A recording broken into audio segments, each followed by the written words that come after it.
যদি এটা প্রমাণ করা যায় সাহাবায়ে কেরাম সত্যবাদী ছিলেন না, সাহাবায়ে কেরাম ন্যায়পরায়ণ ছিলেন না, সাহাবায়ে কেরাম পাপিষ্ঠ ছিলেন, এই কথা যদি প্রমাণ করা যায় তাহলে ইসলামের গোড়া কেটে যাবে। কারণ কোরআন, আমরা কি নবীকে পেয়েছি? নবীর মুখ থেকে কোরআন শুনেছি? আমরা শুনি নাই। নবী করিম সাল্লাল্লাহু আলাইহি ওয়াসাল্লামের যে সমস্ত হাদিস সহিহ বুখারী সহিহ মুসলিমে রয়েছে, সর্বপ্রথম কারা শুনেছিল ওই সমস্ত হাদিস?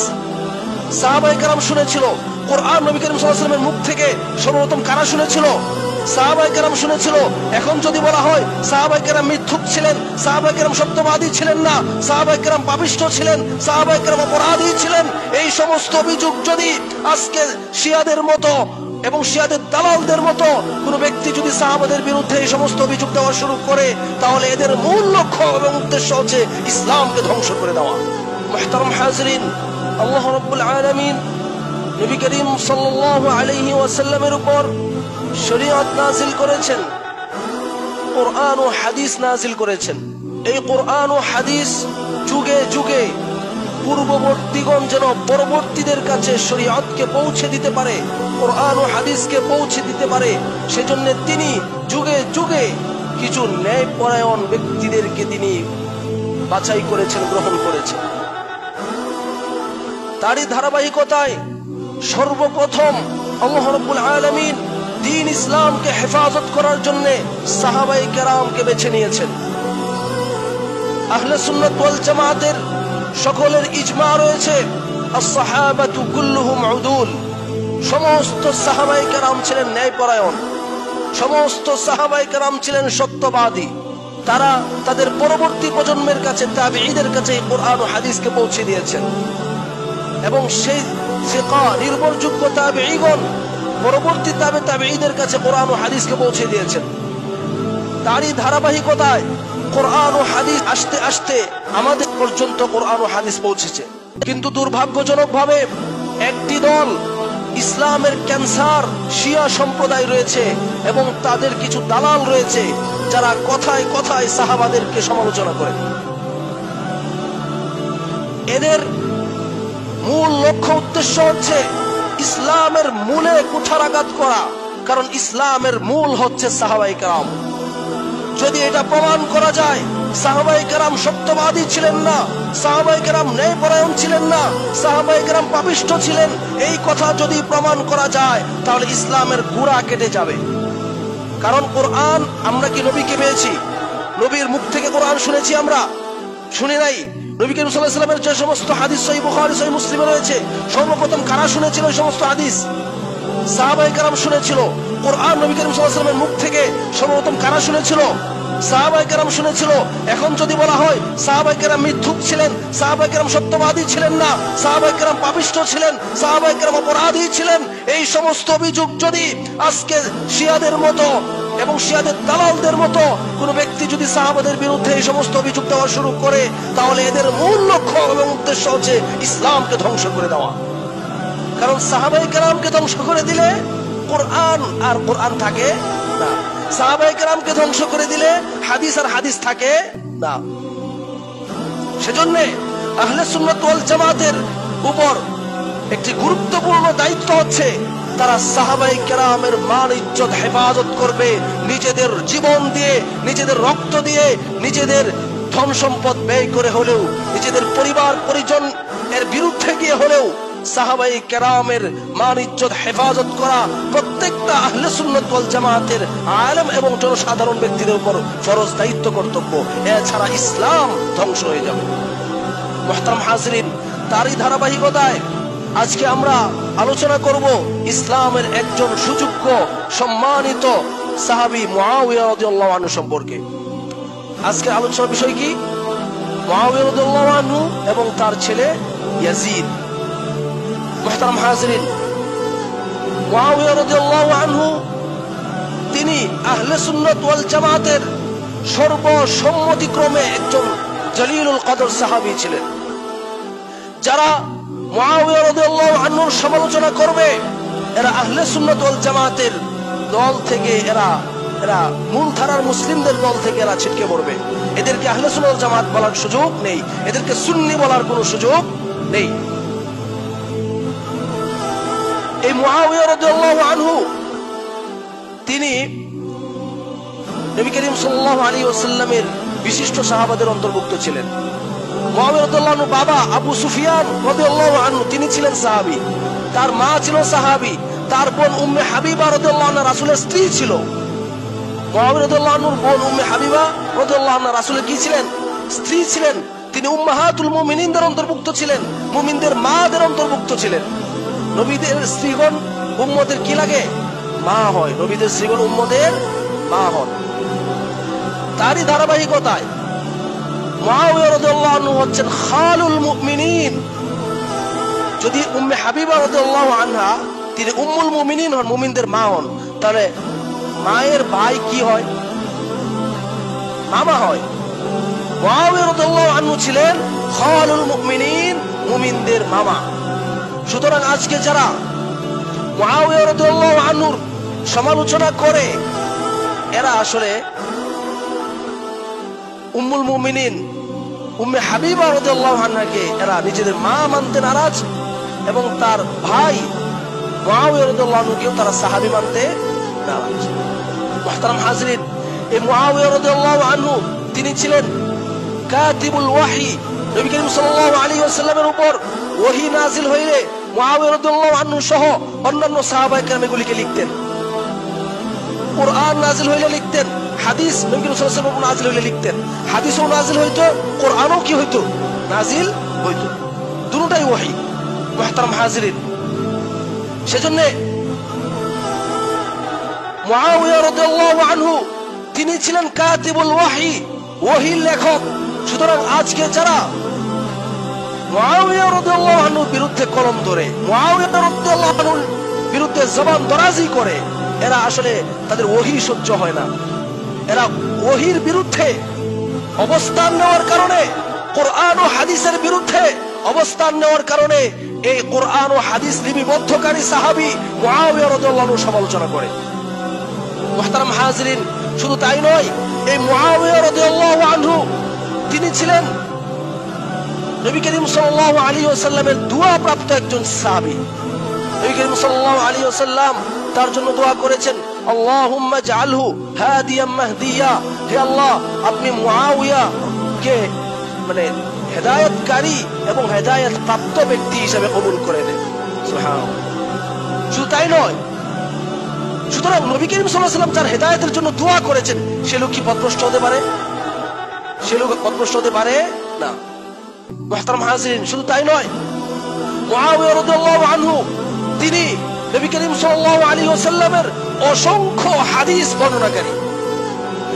সহিহ বুখারী মুসলিমেই তার থেকে অনেক হাদিস বর্ণিত হয়েছে। সুতরাং আহলে সুন্নাত ওয়াল জামাতের সকলে ঐক্যমতে মুআবিয়া রাদিয়াল্লাহু আনহু একজন সাহাবী ছিলেন।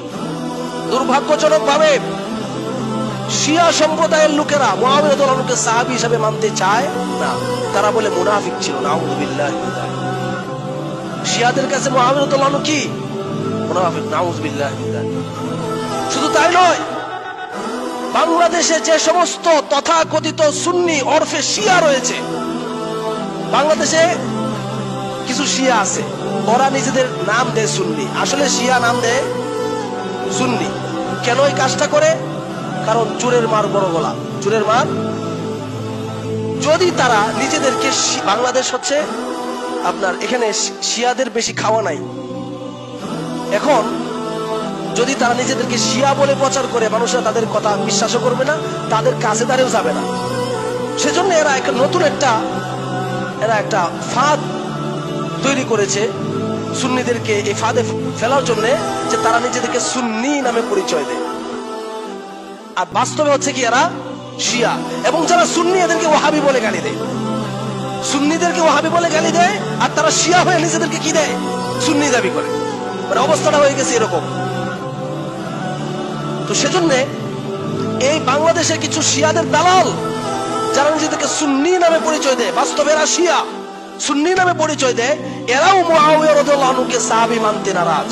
অথচ সুন্নিদের যে হাদিসের সবচেয়ে অথেন্টিক কিতাব বুখারী এবং মুসলিমে মুআবিয়া রাদিয়াল্লাহু আনহুকে সাহাবী বলা হয়েছে, মুআবিয়া রাদিয়াল্লাহু আনহু হাদিস রয়েছে। সুবহানাল্লাহ। সহিহ বুখারীতে মুআবিয়া রাদিয়াল্লাহু আনহু হাদিস রয়েছে, মান ইউরিদিল্লাহু বিহি খায়রান ইউফাক্কিহু ফিদ্দীন। এই যে হাদিসটা আমরা বাচ্চাদেরকে আমরা পড়াই, মুখস্থ করাই, যে নবী করিম সাল্লাল্লাহু আলাইহি ওয়াসাল্লাম বলেছেন, আল্লাহ যে ব্যক্তির কল্যাণ চান সে ব্যক্তিকে আল্লাহ রাব্বুল আলামিন দ্বীনের ফকিহ বানিয়ে দেন, দ্বীনের আলেম বানান। এই যে হাদিসটা, এই হাদিস নবী করিম সাল্লাল্লাহু আলাইহি ওয়াসাল্লাম থেকে বর্ণনা করেছেন কে?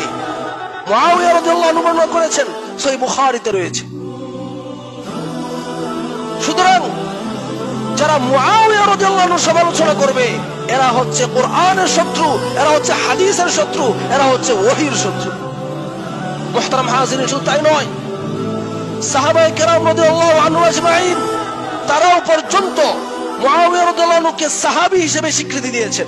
কিন্তু শিয়ারা এবং বাংলাদেশের মুখোশধারী শিয়ারা, যারা সুন্নি নামে পরিচয় দেওয়া আমাদেরকে ওহাবি বলে, এই সমস্ত শিয়াগুলিও মুআবিয়া রাদিয়াল্লাহু আনহুকে সাহাবী মানতে রাজি নয়।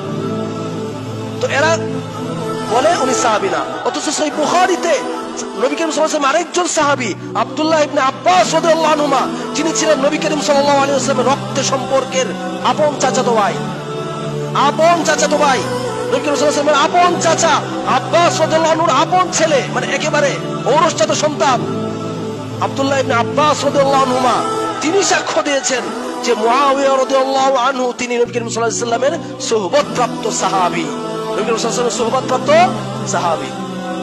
এই সম্পর্কে সহিহ বুখারী এবং সহিহ মুসলিমে বর্ণিত হয়েছে, মুআবিয়া রাদিয়াল্লাহু আনহু তিনি এক রাকাত বিতির পড়তেন, আগেও কিছু পড়তেন না, পরেও, মানে তিনি এক রাকাত বিতির পড়তেন আর কি, অর্থাৎ সালাম ফিরিয়ে শুধুমাত্র এক রাকাত বিতির পরে আবার সালাম ফিরাইতেন আর কি। তো মুআবিয়া রাদিয়াল্লাহু আনহু কয় রাকাত বিতির পড়তেন? এক রাকাত বিতির পড়তেন। এটা কোথায় রয়েছে? সহিহ বুখারীতে রয়েছে। এখন ওনার এক ছাত্র, মানে আব্দুল্লাহ ইবনে আব্বাস রাদিয়াল্লাহু আনহুর একজন ছাত্র, তিনি এটা দেখেছেন যে মুআবিয়া রাদিয়াল্লাহু আনহু কয় রাকাত বিতির পড়ে? এক রাকাত বিতির পড়ে। আহলে হাদিসরা যেটা করে আর কি, এক রাকাত বিতির পড়ে না আহলে হাদিসরা। আহলে হাদিসরা কিন্তু শুধু এক রাকাত বিতিরই পড়ে না, তিন রাকাতও পড়ে। আহলে হাদিসরা এক রাকাতও পড়ে, তিন রাকাতও পড়ে, পাঁচ রাকাতও পড়ে, সাত রাকাতও পড়ে, নয় রাকাতও পড়ে, 11 রাকাতও পড়ে। সুতরাং বিতির সর্বনিম্ন এক রাকাত, উপরে 11 রাকাত। সেজন্য আপনার মুআবিয়া রাদিয়াল্লাহু আনহু তাহলে বিতির কয় রাকাত পড়তেন? এক রাকাত বিতির পড়তেন। এখন এটা আব্দুল্লাহ ইবনে আব্বাস রাদিয়াল্লাহু আনহুর যে একজন ছাত্র, তিনি এটা দেখে ফেলছেন। দেখে ফেলার পরে আব্দুল্লাহ ইবনে আব্বাস রাদিয়াল্লাহু আনহুকে জিজ্ঞেস করেছেন যে মুআবিয়া রাদিয়াল্লাহু আনহু তিনি তো মাত্র এক রাকাত বিতির পড়েন। তো আব্দুল্লাহ ইবনে আব্বাস রাদিয়াল্লাহু আনহু বলেছেন যে তুমি তাকে ছাড়ো, ফাইন্নাহু ক্বাদ সাহিবা রাসূলুল্লাহ সাল্লাল্লাহু আলাইহি ওয়াসাল্লাম।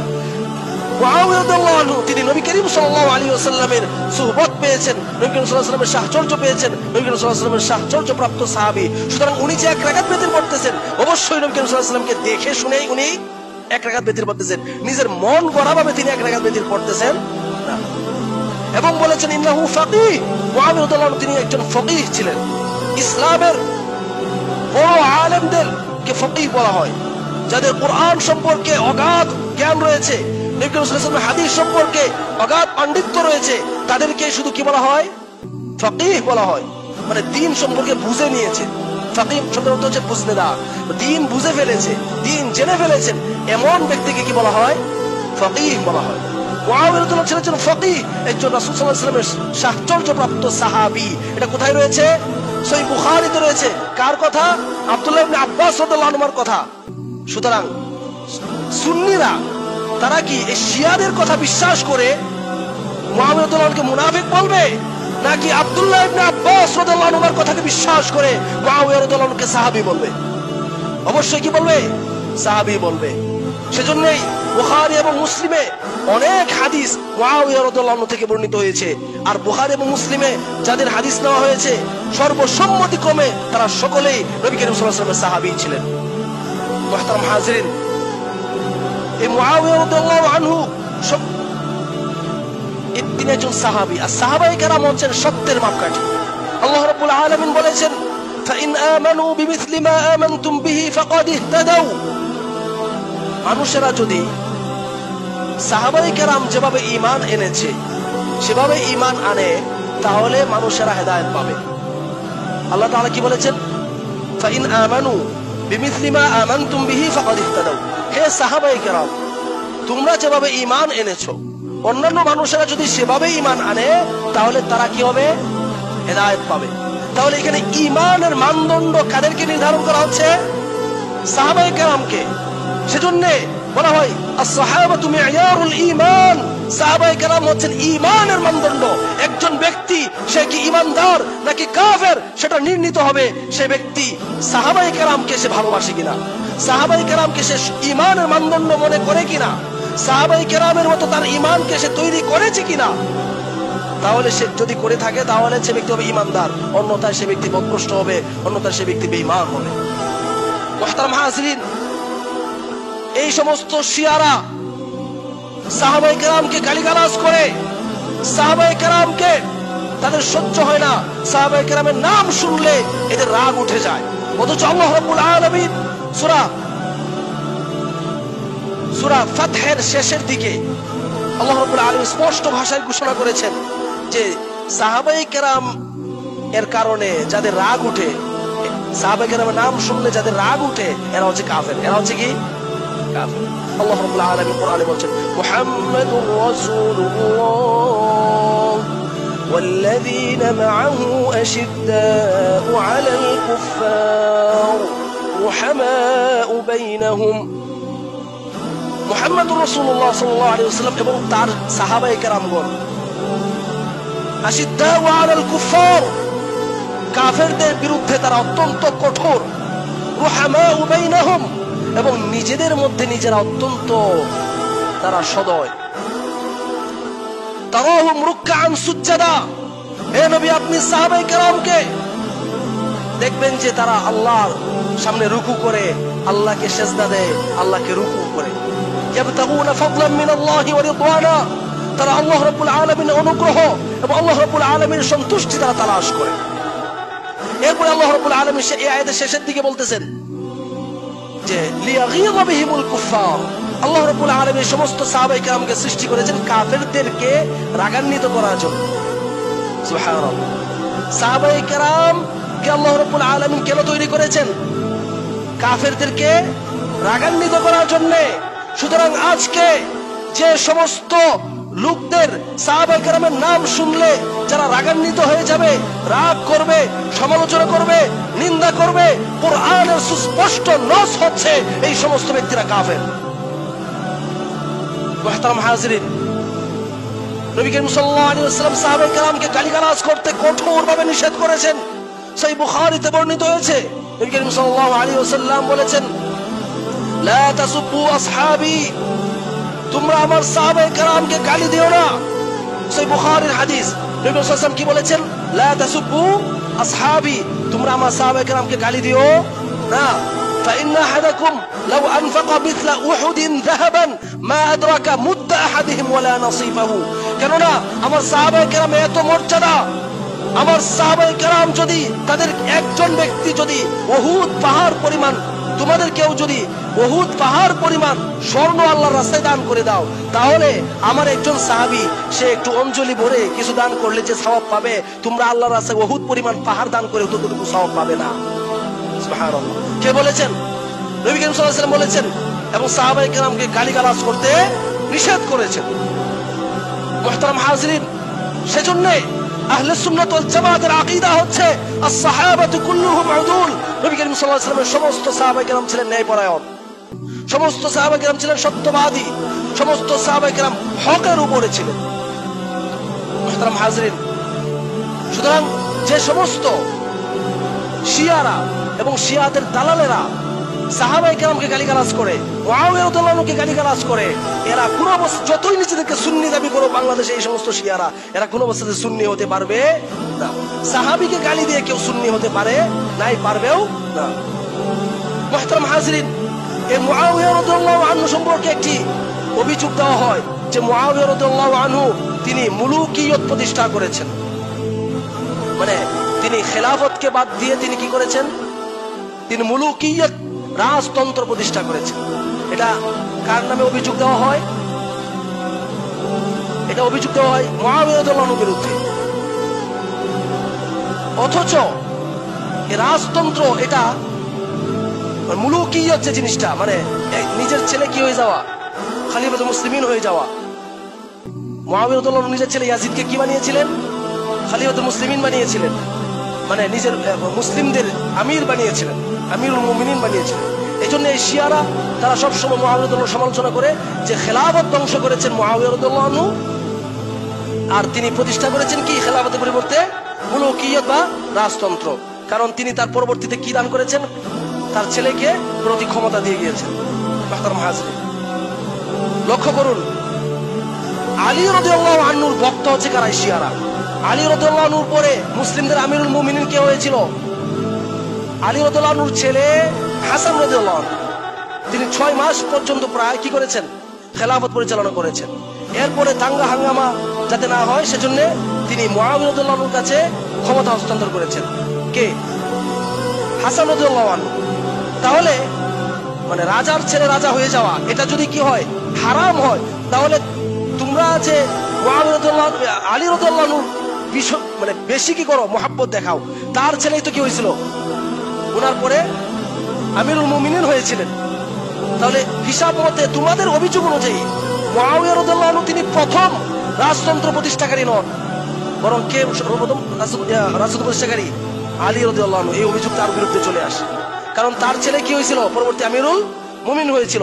পরবর্তীতে তিনি এই যে দুই দলে বিভক্ত হয়েছিল মুসলিম উম্মাহ, এক দল ছিল মুআবিয়া রাদিয়াল্লাহু আনহুর পক্ষে, আরেক দল ছিল এদিকে হাসান রাদিয়াল্লাহু আনহুর পক্ষে। হাসান রাদিয়াল্লাহু আনহুর মানে পক্ষে লোক একেবারেই কম, সেজন্য পরে তিনি মুআবিয়া রাদিয়াল্লাহু আনহুকে ক্ষমতা দিয়ে দিয়েছেন, আপনি পুরো রাজত্ব কি করেন? পরিচালনা করেন। এই সম্পর্কে সহিহ বুখারীতে হাদিস রয়েছে, নবী করিম সাল্লাল্লাহু আলাইহি ওয়াসাল্লাম বলেছেন, ইবনি হাদা সাইয়্যিদ, আমার এই যে ছেলে হাসান রাদিয়াল্লাহু আনহু, ওনার নাতিকেও ছেলে বলা হয়, নাতিকেও ছেলে বলা হয়।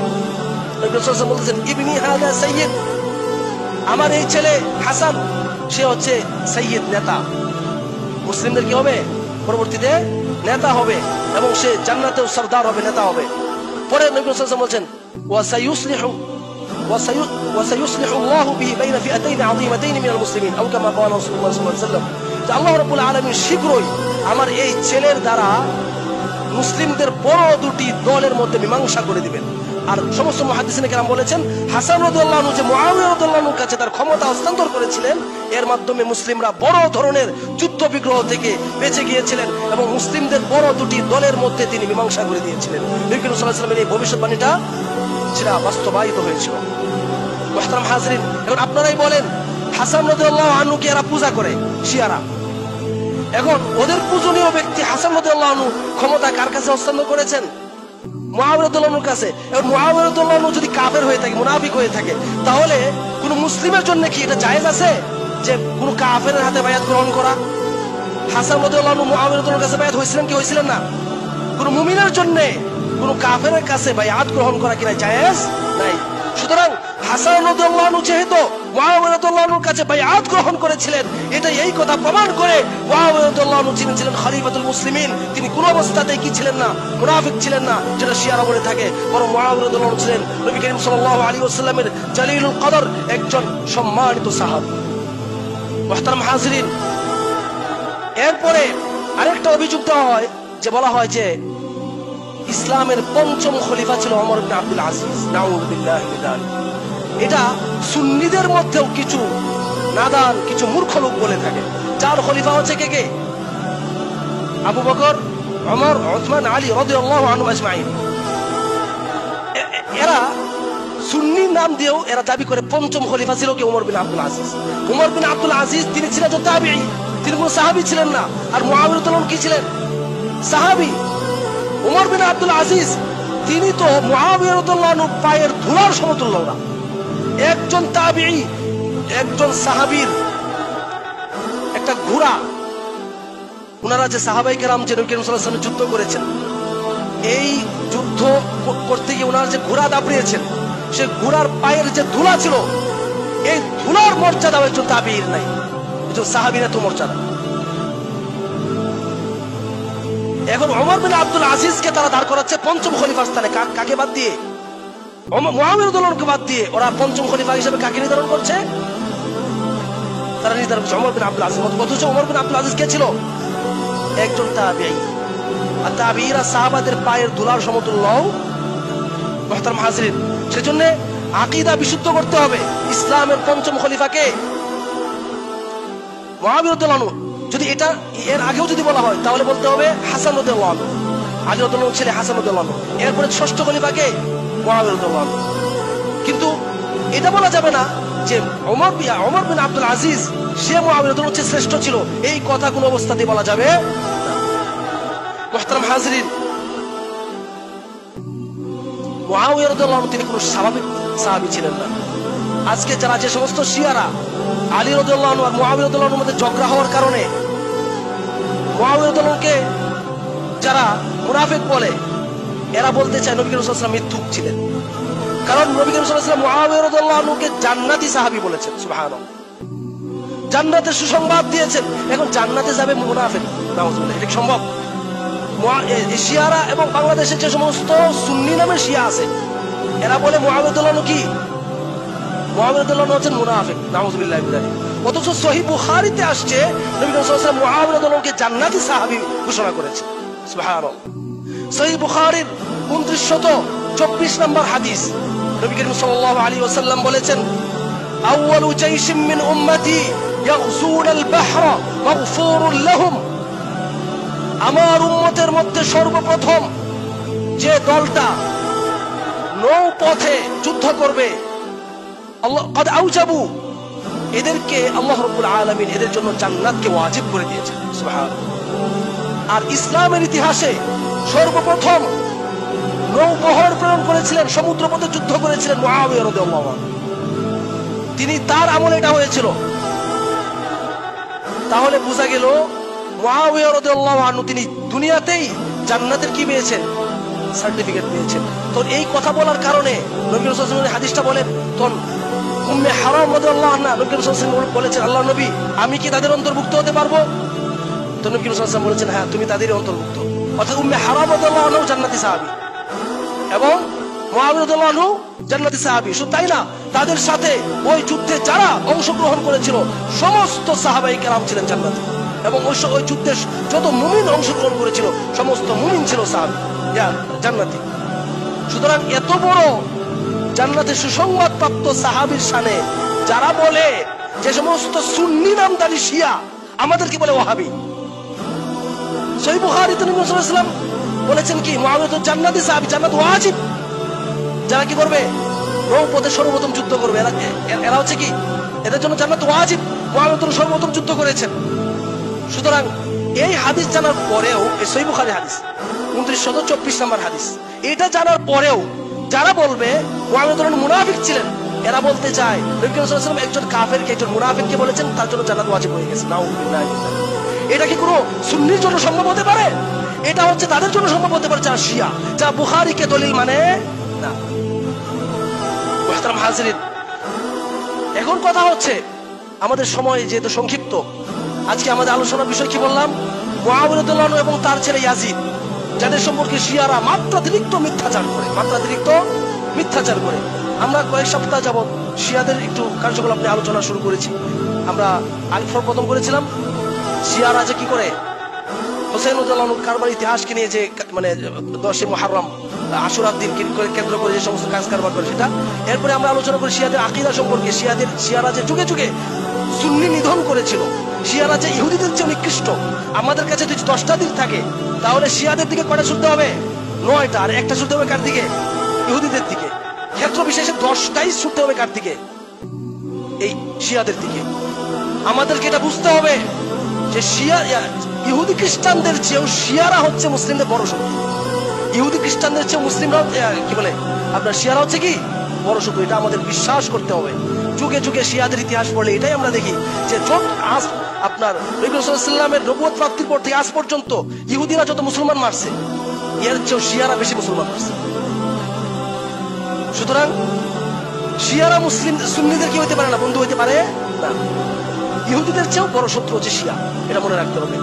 মুহতারাম হাজিরিন, এখন আমরা আজকে আলোচনা করতেছি মানে ওরা মুআবিয়া রাদিয়াল্লাহু আনহু সম্পর্কে এবং ইয়াজিদ সম্পর্কে কি করে? বেশি মিথ্যাচার করে, মানে মাত্রাতিরিক্ত মিথ্যাচার করে সেটা নিয়ে। এখন তাদের একটা অভিযোগ হচ্ছে মুআবিয়া রাদিয়াল্লাহু আনহুর বিরুদ্ধে যে তার কুলাঙ্গার ছেলে ইয়াজিদকে নাকি, আস্তাগফিরুল্লাহ, ওরা বলে কুলাঙ্গার কুলাঙ্গার ছেলে ইয়াজিদকে মুআবিয়া রাদিয়াল্লাহু আনহু তিনি কি করছেন, খেলাফত দিয়ে চলে গেছেন। আস্তাগফিরুল্লাহ ওয়া আতুবু ইলাইহি। তারা বলতে চায় ইয়াজিদ ছিল হচ্ছে মদ মদ পান করত। আস্তাগফিরুল্লাহ ওয়া আতুবু ইলাইহি। ইয়াজিদ সে জিনাবে বিচার করত, ইয়াজিদ সে আপনার গান বাজনা শুনতো, এরকম কথাবার্তা মিথ্যাচার যেগুলি হচ্ছে শিয়াদের কিতাবে লেখা আছে এবং শিয়া রাবিরা বর্ণনা করেছে, মিথ্যুক রাবিরা বর্ণনা করেছে, ওই সমস্ত বর্ণনাগুলি এরা এনে কি করে এগুলি বর্ণনা করে। আপনারা জানেন বাংলাদেশে একটা কিতাব লেখা হয়েছে, এক মূর্খ লোক কিতাব লেখছে, মীর মুশাররফ হোসেন বিশাল সিন্ধু নামে একটা বই লেখছে। এখানে সে এমন মিথ্যাচার নাই, সে মুআবিয়া রাদিয়াল্লাহু আনহু এবং তার ছেলে ইয়াজিদ সম্পর্কে করে নাই।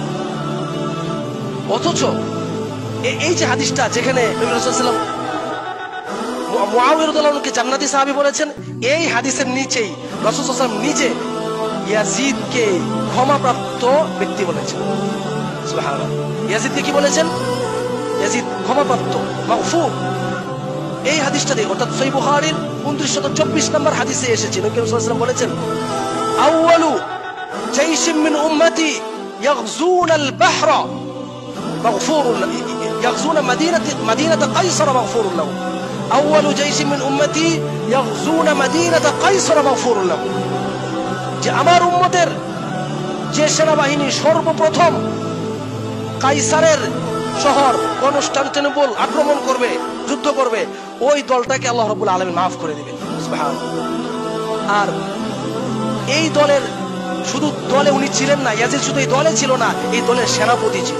সুবহানাল্লাহ। এই দলের কি ছিল? সেনাপতি ছিল কে? ইয়াজিদ। কোন দল? ওই কনস্টান্টিনোপল আক্রমণের যে সর্বপ্রথম যে দলটা, নবী রাসূল বলেছেন এদেরকে আল্লাহ মাফ করে দিবেন। এদের শুধু এদের মধ্যে ছিলেন না, এদের সেনাপতি ছিলেন, সর্দার ছিলেন, নেতা ছিলেন, ওই আমিরুল জিহাদের যে আমির হয় ওই আমির ছিলেন হচ্ছে ইয়াজিদ। তো নবী রাসূল সাল্লাল্লাহু আলাইহি ওয়াসাল্লামের ভাষা অনুযায়ী, নবী রাসূল সাল্লাল্লাহু আলাইহি ওয়াসাল্লামের ভবিষ্যৎবাণী অনুযায়ী নবী রাসূল সাল্লাল্লাহু আলাইহি ওয়াসাল্লাম কি বলেছেন এখানে? ইয়াজিদকে আল্লাহ রাব্বুল আলামিন মাফ করে দিয়েছেন। সুতরাং যাকে আল্লাহ রাব্বুল আলামিন মাফ করে দিয়েছেন, এদের তাকে গালিগালাজ করা কি উচিত? তাকে নিয়ে গালিগালাজ করা কি উচিত? উচিত না। কিন্তু বাংলাদেশের যে সমস্ত সুন্নি নামক শিয়া যারা সুন্নি মুখোশ পরে, বাস্তবে হচ্ছে শিয়া মুখোশ পরে রাখছে কি সুন্নি, পূজা করে মাজারের, এবং আমাদেরকে বলে ওয়াহাবি, আমরা সুন্নি না, আমাদেরকে কি বলে ওয়াহাবি, আর তারা হচ্ছে সুন্নি। বাস্তবে হচ্ছে কি তারা শিয়া। কারণ শিয়া হওয়ার একটা বড় আলামত হচ্ছে মুআবিয়া রাদিয়াল্লাহু আনহু সমালোচনা করা। একজন ব্যক্তি সে কি শিয়া না সুন্নি, এর মধ্যে পার্থক্যকারী হচ্ছে মুআবিয়া রাদিয়াল্লাহু আনহু। পার্থক্যকারী কে? মুআবিয়া রাদিয়াল্লাহু আনহু। যারা দেখবেন সে মুআবিয়া রাদিয়াল্লাহু সমালোচনা করে, এ শিয়া। আর যারা দেখবেন মুআবিয়া রাদিয়াল্লাহু আনহুকে মুহাব্বত করে, মুআবিয়া রাদিয়াল্লাহু আনহুকে সাহাবী মনে করে, এ হচ্ছে কি? এ হচ্ছে সুন্নি। বাংলাদেশের এই মাজার পূজারীরা, এদের মধ্যে অনেকেই আছে, এমনকি ডিবেট করে এরা। আমাদের বাংলাদেশের শহীদুল ইসলাম আহলে হাদিস আলেম, তার সাথে ওদের ওই সুন্নি নামদারি এসব সুন্নিরা ডিবেট করছে কিসের জন্য? মুআবিয়া রাদিয়াল্লাহু আনহুকে কাফের প্রমাণ করার জন্য। আস্তাগফিরুল্লাহ। তারা প্রমাণ করবে মুআবিয়া রাদিয়াল্লাহু আনহু কাফের, আর এদিকে আহলে হাদিসরা কি প্রমাণ করবে? মুআবিয়া রাদিয়াল্লাহু আনহু হচ্ছেন রাসূলের সাহাবী। বুখারী থেকে প্রমাণ করছে যে আব্দুল্লাহ ইবনে আব্বাস রাদিয়াল্লাহু আনহু বলেছেন রাসূলের সাহাবী ছিল কি? মুআবিয়া রাদিয়াল্লাহু আনহু, এবং ফকিহ ছিলেন। এই হাদিস আহলে হাদিস যখন পেশ করছে, ওই সুন্নি বলতেছে বুখারী দলিল মানি না আমরা। আস্তাগফিরুল্লাহ। এখন বলেন যারা বুখারীকে দলিল মানে না, এরা কি সুন্নি না? এরা শিয়া। এখন এরা শিয়া হয়ে ওরা আমাদেরকে বলে ওয়াহাবি, আর তারা সুন্নি। তারা হয়ে গেছে কি? আস্তাগফিরুল্লাহ। মুহতারাম হাজরিন, সেজন্য এদেরকে চিনতে হবে। এখন কথা হচ্ছে মুআবিয়া রাদিয়াল্লাহু আনহু তিনি কি আসলেই খারাপ একটা লোককে তিনি ক্ষমতা দিয়ে গেছিলেন? একজন সাহাবীর পক্ষে কি এটা সম্ভব? একটা খারাপ লোক মদ খায়, গাঁজা খায়, নারীর সাথে জিনা করে, গান বাজনা করে, এরকম একটা লোককে তিনি পরবর্তী খেলাফত দিয়ে চলে যাবেন, এটা কি হইতে পারে? এটা আমরা বিশ্বাস করতে পারি? কোন অবস্থাতেই বিশ্বাস করতে পারি না। মুহতারাম হাজরিন, এই ইয়াজিদ এর পক্ষে ছিলেন সাহাবায়ে কিরাম। অধিকাংশ সাহাবী ছিলেন ইয়াজিদের পক্ষে। বিচ্ছিন্ন কয়েকজন সাহাবী তারা তার বিরুদ্ধে অবস্থান নিয়েছিলেন। অধিকাংশ সাহাবী কার পক্ষে ছিলেন? ইয়াজিদ এর পক্ষে ছিলেন। ইয়াজিদকে আমরা একেবারে ভালো বলি না, কারণ তার আমলে, তার ধারণা হোক, তার সেনাবাহিনীর দ্বারা অনেক খারাপ কাজ হয়েছে। সেনাবাহিনীর দ্বারা তো অনেক কিছু হইতে পারে, কিন্তু সেনাবাহিনীকে তিনি নির্দেশ দেন নাই, তিনি আদেশ করেন নাই, সেনাবাহিনী নিজেদের তরফ থেকে খারাপ কাজ করছে, এটা দায়ভার কি ওনার উপর আসবে? মুহতারাম হাজরিন, এই যখন মদিনাবাসীরা আব্দুল্লাহ ইবনে ওমর রাদিয়াল্লাহু আনহু উনি ছিলেন এই ইয়াজিদের পক্ষে। কে ছিলেন? ওমর রাদিয়াল্লাহু আনহুর ছেলে কে? আব্দুল্লাহ ইবনে ওমর রাদিয়াল্লাহু আনহু। তিনি কঠোরভাবে তিনি ইয়াজিদের পক্ষে দাঁড়িয়েছিলেন। সহিহ বুখারীতে বর্ণিত হয়েছে, যখন মদিনাবাসীরা লাম্মা খলা আহলুল মাদিনাতি ইয়াজিদ ইবনে মুআওয়িয়া, সহিহ বুখারীতে এসেছে, মদিনাবাসীরা যখন ইয়াজিদের বায়াতকে তারা যখন আপনার প্রত্যাখ্যান করল, মদিনাবাসীরা প্রথমে ইয়াজিদের কাছে বায়াত হয়েছিল, মদিনাবাসীরা কি হয়েছিল? ইয়াজিদের কাছে বায়াত হয়েছিল। এরপরে কি করছিল? ইয়াজিদের বায়াত তারা কি করছে?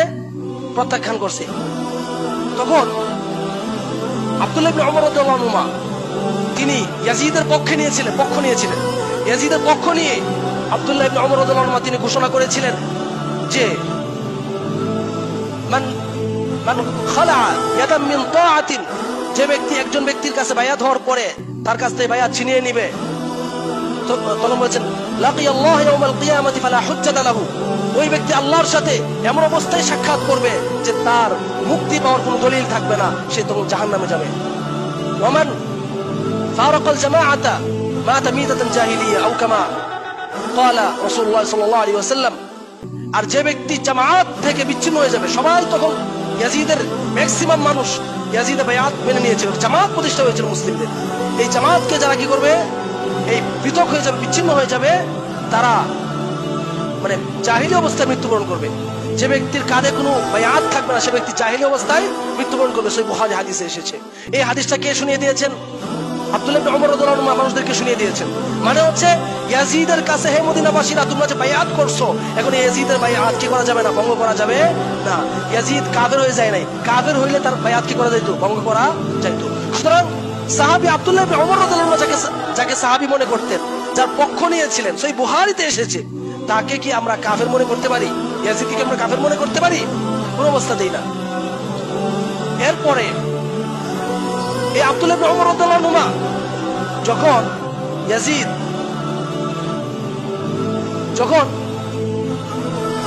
মদিনাবাসীরা ইয়াজিদের কি করেছিল? ইয়াজিদের বায়াতকে প্রত্যাখ্যান করেছিল।